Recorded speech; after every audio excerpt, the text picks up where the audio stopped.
للآخرة خير لك من الأولى ولسوف يعطيك ربك فترضى۔ بسم اللہ الرحمن الرحیم۔ السلام علیکم ورحمۃ اللہ وبرکاتہ۔ میں امید کرتی ہوں کہ آپ سب ایمان اور صحت کی بہترین حالتوں میں ہوں گے۔ اللہ سبحانہ تعالی ہمیشہ آپ کو اچھے حالوں میں رکھے اور آپ کی طرف بڑھنے والے ہر شر کو خیر میں بدل دے، آمین۔ الحمدللہ دعا سیریز کا آج ڈے 5 ہے، جس کا ٹاپک ہے دعا کے آداب۔ تو سٹارٹ کرتے ہیں۔ رب اشرح لی صدری ویسر لی امری واحلل عقدۃ من لسانی یفقہوا قولی۔ دعا کے آداب۔ ہر کام کو کرنے کے کچھ آداب ہوتے ہیں جن کا ہمیں خیال رکھنا پڑتا ہے۔ ایون اگر ہم نے علم بھی حاصل کرنا ہے تو ادھر بھی ہم نے آداب کو مد نظر رکھنا ہوتا ہے اور ان کا خیال رکھنا ہوتا ہے، ادروائز آپ کو علم نہیں آتا۔ اور جو بھی آپ عمل کرتے ہیں اگر اس میں آپ آداب کا خیال نہیں رکھیں گے تو اس میں اثر نہیں ہوگا، بلکہ وہ قبول بھی نہیں ہوگا، بلکہ وہ ایکٹ جو ہے وہ پرفارم بھی نہیں ہوگا۔ سپوز آپ بازار میں جاتے ہیں، وہاں آپ شاپس میں جاتے ہیں، ڈور پہ لکھا ہوتا ہے پش اینڈ پل، تو اگر آپ پش کی جگہ پل کریں اور پل کی جگہ پش کریں تو دروازہ کبھی بھی نہیں کھلے گا۔ تو اگر آپ چاہتے ہیں کہ اللہ کی رحمتوں کے دروازے کھل جائیں تو دعا مانگتے وقت ان آداب کا اپنے خیال رکھنا ہے تاکہ جو آپ مانگ رہے ہیں وہ آپ کو مل بھی جائے۔ تو پہلی جو ادب ہے وہ کیا ہے؟ ٹھیک ہے، دعا سے پہلے اللہ تعالیٰ کی تعریف کی جائے، حمد و ثنا کی جائے اور نبی صلی اللہ علیہ وآلہ وسلم پر درود بھیجا جائے۔ اس سے کیا ہوگا؟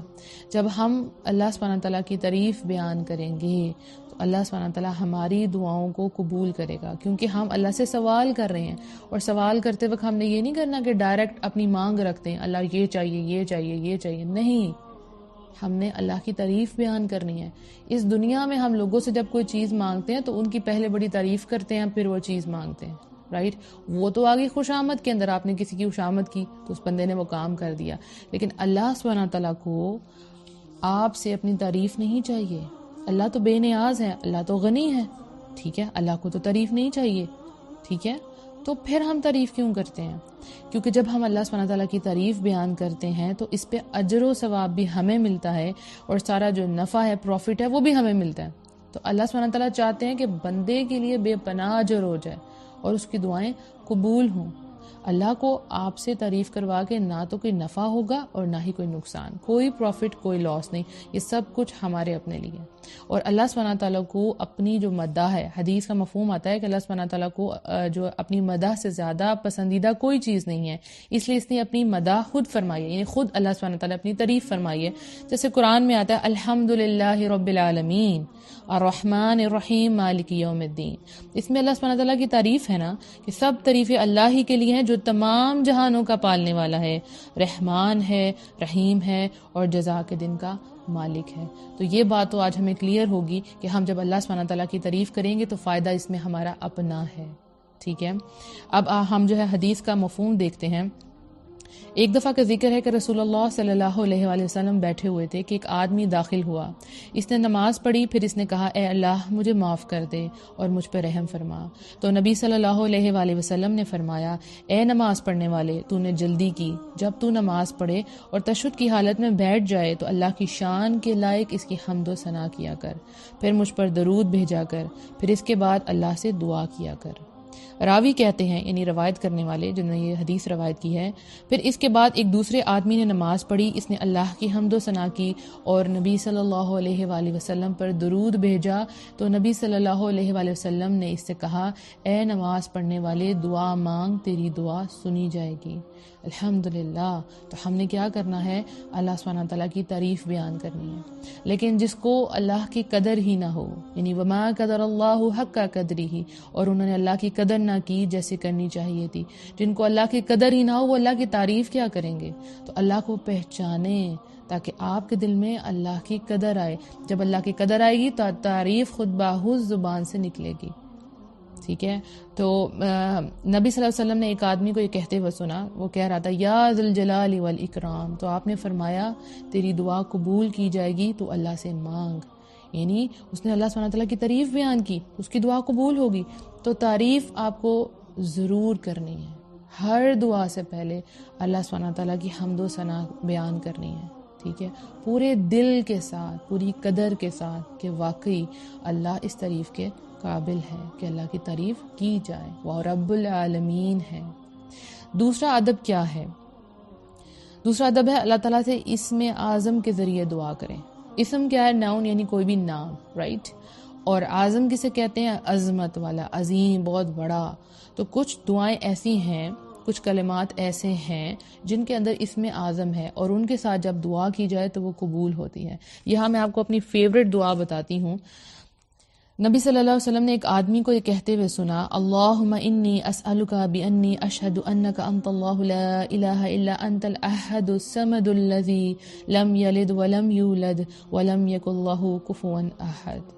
اے اللہ، میں تجھ سے سوال کرتا ہوں اس بات کی بنا پر کہ میں گواہی دیتا ہوں کہ بے شک تو ہی اللہ ہے، تیرے سوا کوئی الہ نہیں ہے، تو اکیلا ہے، بے نیاز ہے، تو وہ ہے جس کی اولاد ہے، نہ وہ کسی کی اولاد، اور اس کا ہمسر کوئی نہیں۔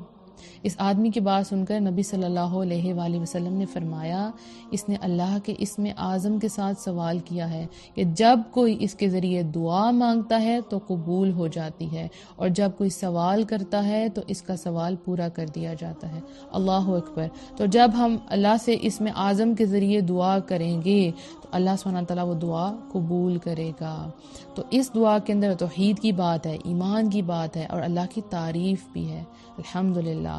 آپ نے یہ ضرور کوشش کرنی ہے کہ یہ دعا آپ کو یاد ہو جائے، اور اس دعا کے ساتھ آپ اللہ سبحانہ تعالیٰ سے جو ہے اپنے لیے مانگیں۔ تیسرا جو ادب ہے وہ کیا ہے؟ اللہ تعالیٰ سے حسن ظن رکھیں، ٹھیک ہے۔ حسن ظن کیا ہے؟ اللہ سے اچھا گمان رکھیں، ٹھیک ہے۔ آپ کی دعا جلدی ہو قبول یا دیر سے ہو، آپ کو قبولیت کا یقین ہونا چاہیے، ٹھیک ہے۔ کس طرح کہ قرآن میں آتا ہے وَإِذَا سَأَلَكَ عِبَادِي عَنِّي فَإِنِّي قَرِيبٌ أُجِيبُ دَعْوَةَ الدَّاعِ إِذَا دَعَانِ۔ اور اے نبی، جب تم سے میرے بندے میرے بارے میں سوال کریں تو ان کو بتا دو کہ بے شک میں تمہارے قریب ہوں، جب کوئی پکارنے والا مجھے پکارتا ہے تو میں اس کی پکار کا جواب دیتا ہوں۔ تو جب بھی آپ کو فیل ہو کہ آپ اللہ سے دور ہیں یا اللہ آپ کی نہیں سن رہا، تو اس آیت کو ذہن میں رکھیں کہ جب بھی آپ اللہ سے سوال کریں گے اللہ آپ کو جواب دے گا، کیونکہ وہ کیا ہے؟ فَإِنِّي قریب، اللہ سبحانہ تعالیٰ آپ کے قریب ہے، آپ کی ہر پکار پہ اللہ سبحانہ تعالیٰ آپ کو جواب دیں گے۔ جب کوئی نہیں آپ کو سن رہا، آپ کا رب تو آپ کو تب بھی سنتا ہے۔ وہ کیا ہے؟ اِنَّكَ سَمِيعُ الدُّعَاء، اے اللہ بے شک تو دعاؤں کو بہت سننے والا ہے۔ اس میں سمیع جو اللہ کا نام استعمال ہوا ہے وہ بہت بڑا ہے۔ سمیع عام سننے والے کو نہیں کہتے، یہ اللہ کی صفت ہے، اس میں بہت زیادہ مبالغے کا صیغہ ہے، یعنی اس میں کیا ہے؟ بہت سننے والا، بہت سننے والا۔ تو اللہ سبحانہ تعالیٰ انشاءاللہ آپ کی دعاؤں کو سنے گا، لیکن گمان اچھا رکھنا ہے، قبولیت کا یقین رکھنا ہے۔ تو جب آپ دعا مانگیں تو پھر آپ کو کیسے یقین آئے گا کہ اللہ سبحانہ تعالیٰ نے آپ کی دعا قبول کر لی ہے؟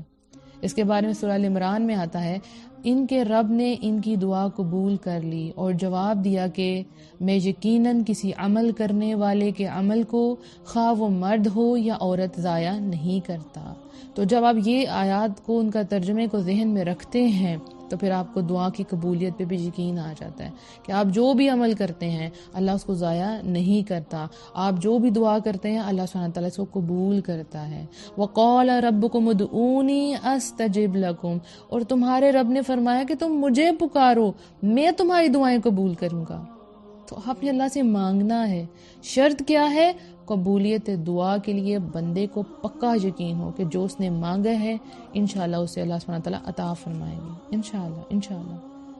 تو ہمیشہ ذہن میں رکھنا ہے کہ اللہ سبحانہ تعالیٰ آپ کے قریب ہے، کس طرح؟ اپنے علم، احاطے اور اپنی نگہداشت کی بنیاد پر، ٹھیک ہے۔ تو نبی صلی اللہ علیہ وسلم نے ہمیں حکم دیا ہے کہ ہم قبولیت دعا کا جو معاملہ ہے وہ اللہ کے سپورٹ کر دیں، یعنی اللہ کو سونپ دیں، ٹھیک ہے، اور اپنی امیدوں کے بر آنے کا یقین رکھیں کہ جو آپ نے امید رکھی ہے انشاءاللہ وہ پوری ہوگی، ٹھیک ہے۔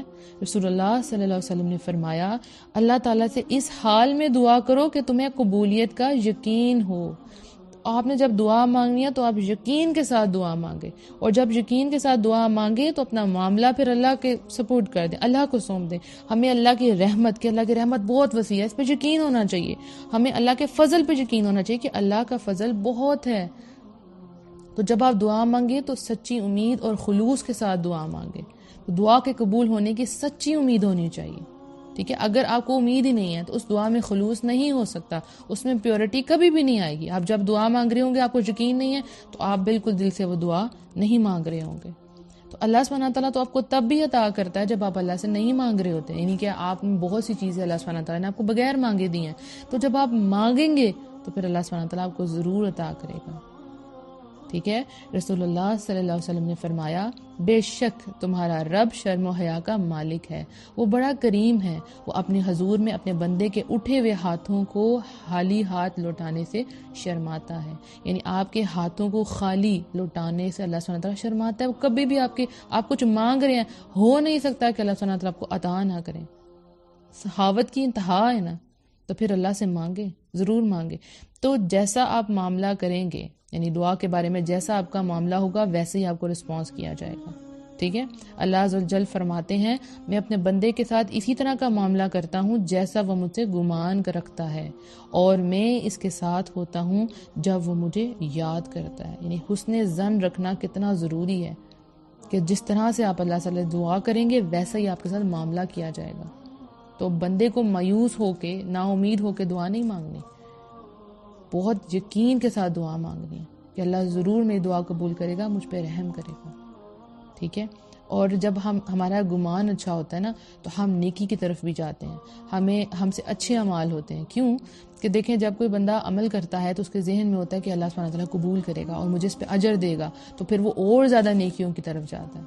اب کچھ لوگ کیا کرتے ہیں کہ نیک کام کرتے ہیں اور پھر سوچتے ہیں پتہ نہیں قبول ہوا کہ نہیں ہوا۔ ان کو قبولیت پہ جب یقین نہیں ہوتا تو پھر وہ آگے نیکی کی طرف موو بھی نہیں کرتے۔ تو اچھا گمان ہونا آپ کو نیکیوں کی طرف لے کے جاتا ہے، الحمدللہ نیک اعمال کی طرف لے کے جاتا ہے۔ تو اچھا گمان رکھنا ہمیشہ، اور آپ کے ساتھ ویسا ہی معاملہ کیا جائے گا جیسے آپ اللہ کے بارے میں گمان کریں گے۔ اس کے بعد نیکسٹ ادب میں کیا آتا ہے؟ اعتراف گناہ، کہ آپ جب دعا مانگیں تو اللہ سبحانہ تعالیٰ کے سامنے اپنے گناہوں کا اعتراف کریں۔ یعنی آپ مانگیں اللہ تعالیٰ سے، جب دعا مانگیں ہے تو پہلے اپنے گناہوں کا اعتراف کریں کہ اللہ سبحانہ تعالیٰ ہم سے یہ غلطی ہو گئی ہے۔ جیسے قرآن میں آتا ہے، فَاسْتَغْفِرُوهُ ثُمَّ تُوبُوا إِلَيْهِ إِنَّ رَبِّي قَرِيبٌ مُجِيبٌ، پس تم اس سے بخشش مانگو اور اس کی طرف پلٹ آؤ، بے شک میرا رب قریب بھی ہے اور دعا کا قبول کرنے والا بھی ہے۔ تو استغفار، یعنی اللہ سے اپنے گناہوں کی معافی ضرور مانگنی چاہیے۔ اس کے بعد اگلا ادب کیا ہے کہ جب آپ دعا مانگے نا تو آپ کا جو ارادہ ہے نا وہ بڑا پکا ہو، ٹھیک ہے۔ یعنی کہ یہاں پہ ایک غلطی ہوتی ہے ہم سے کہ جب ہم دعا مانگتے ہیں تو اللہ سے کہتے ہیں اگر یہ آپ بہتر سمجھے تو، بہتر بھی نہیں بلکہ یہ کہتے ہیں کہ اگر آپ یہ چاہتے ہیں تو یہ قبول کر لیں۔ یعنی بہتر کی تو دعا تو اچھی بات ہے، اللہ تعالیٰ اگر اس میں بہتر ہے تو میرا معاملہ درست کر دے، لیکن یہ الفاظ کہنا کہ اگر تو چاہتا ہے تو مجھے عطا کر دے، یعنی اس کو میں ایکسپلین کروں گی ایک حدیث سے۔ نبی صلی اللہ علیہ وسلم نے فرمایا، جب تم میں سے کوئی دعا کرے تو اسے چاہیے کہ وہ پختہ یقین کے ساتھ دعا کرے، وہ اس طرح ہرگز نہ کہے اے اللہ اگر تو چاہتا ہے تو مجھے عطا کر دے۔ بات دراصل یہ ہے کہ اللہ کی ذات کو کوئی مجبور کرنے والا نہیں ہے، تو اس طریقے سے دعا نہیں کرنی کہ اگر آپ عطا کر دیں تو میں شکر کروں گا اور اگر آپ قبول نہیں کریں گے تو میں آپ کو مجبور نہیں کرتا۔ تو اللہ کو تو کوئی چیز مجبور نہیں کر سکتی، تو اس طرح سے دعا نہیں کرنی بلکہ پورے یقین کے ساتھ اللہ سبحانہ تعالیٰ سے دعا مانگنی ہے انشاءاللہ۔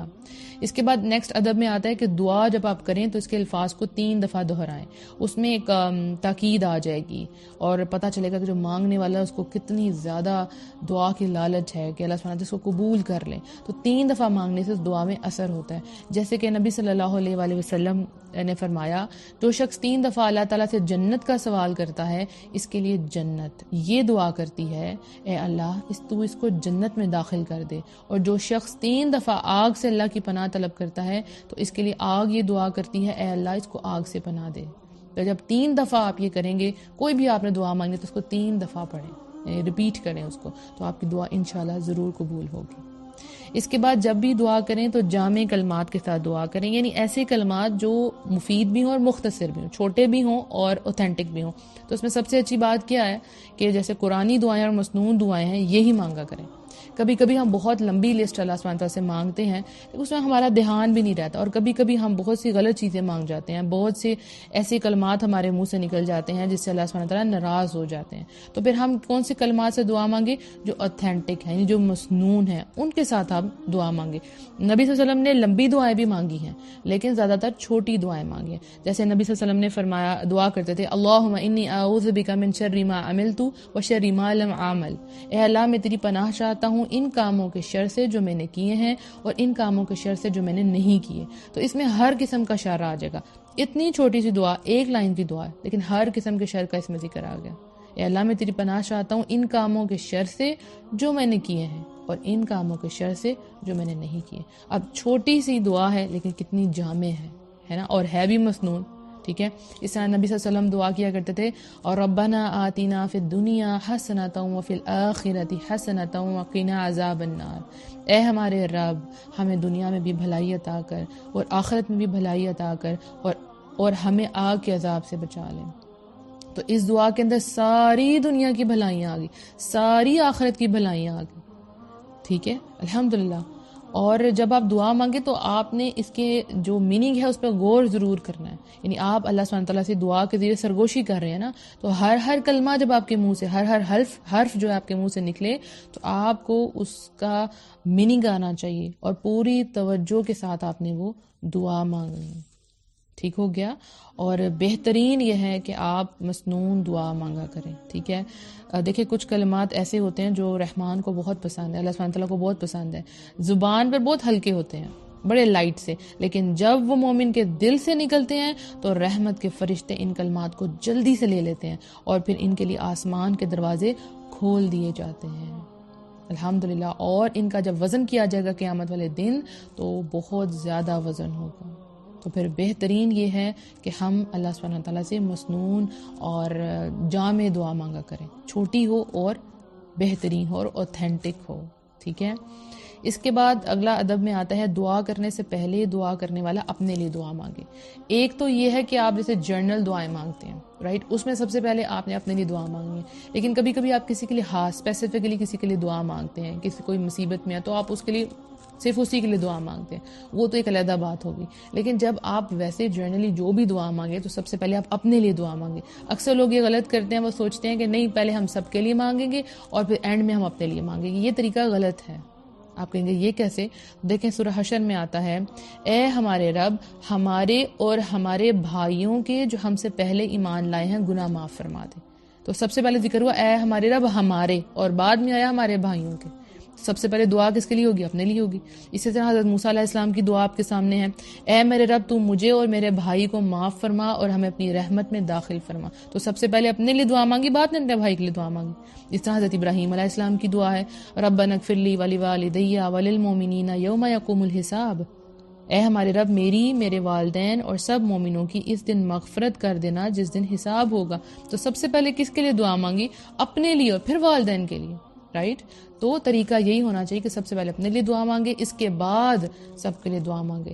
اور ایک اور بات یہاں سے پتہ چلتی ہے کہ مومنین کی عادت ہے یہ کہ وہ اپنی دعاؤں کے ساتھ اپنے بھائیوں کو بھی اس خیر میں شامل رکھتے ہیں، اپنی دعاؤں میں، بھلائی میں ان کا بھی حصہ ڈالتے ہیں. تو ہمیں اپنے ساتھ ساتھ ان کے لیے بھی دعا مانگنی چاہیے انشاءاللہ.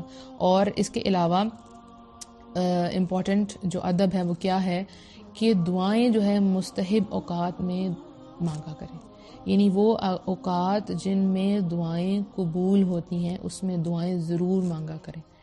انشاءاللہ جو نیکسٹ ٹاپک ہوگا ہمارا وہ اسی کے متعلق ہوگا کہ آخر وہ کون سے اوقات ہیں جن میں دعائیں قبول ہوتی ہیں.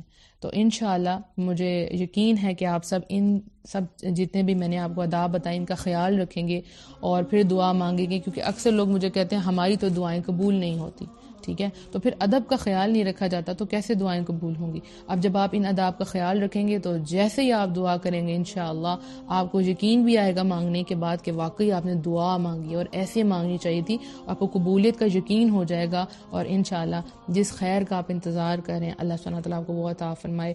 میری آپ سب کے لیے بہت بہت دعائیں ہیں کہ اللہ سبحانہ تعالیٰ آپ کی تمام جائز دعاؤں کو قبول فرما لے اور آپ کو وہ عطا کرے جس کے آپ منتظر ہیں. اللہ سبحانہ تعالیٰ آپ کے اٹھے ہوئے ہاتھوں کی لاج رکھے اور آپ کی جھولیاں بھر دے، کیونکہ اس دعا سیریز کے اختتام پہ مجھے یقین ہے کہ آپ سب کا اللہ سے بڑا کلوز کنیکشن ہو جائے گا اور آپ اللہ سے دعائیں مانگیں گے، کیونکہ یہ دعا سیریز سٹارٹ کرنے کا مقصد ہی یہ تھا کہ آپ ڈائریکٹ اللہ سے مانگیں، آپ کو لوگوں سے مانگنا نہ پڑے. اور دعاؤں کے ذریعے میرا اللہ سبحانہ تعالیٰ سے تعلق مضبوط ہوا تو آپ کا بھی ہونا چاہیے. اور دعا جو ہے وہ ہے ہی عبادت، تو جب آپ مانگیں گے آپ عبادت کی کنڈیشن میں ہوں گے. اور ایک اور فائدہ یہ ہوگا کہ جب آپ دعا مانگیں گے اور وہ قبول ہوگی، آپ کو اس کا رسپانس ملے گا، تو آپ کا توکل اللہ پہ بہت بڑھ جائے گا. تو دعاؤں کا توکل سے بڑا گہرا تعلق ہے انشاءاللہ. تو اللہ سبحانہ تعالیٰ آپ کی طرف خیر کے تمام دروازے کھول دے، آپ کے دل کو مطمئن کرے، اور جو آپ اللہ سبحانہ تعالیٰ سے مانگ رہے ہیں اللہ سبحانہ تعالیٰ جلدی سے آپ کو عطا فرما دے. آمین. اپنا بہت سا خیال رکھیے گا، دعاؤں میں یاد رکھیے گا. السلام علیکم ورحمۃ اللہ وبرکاتہ.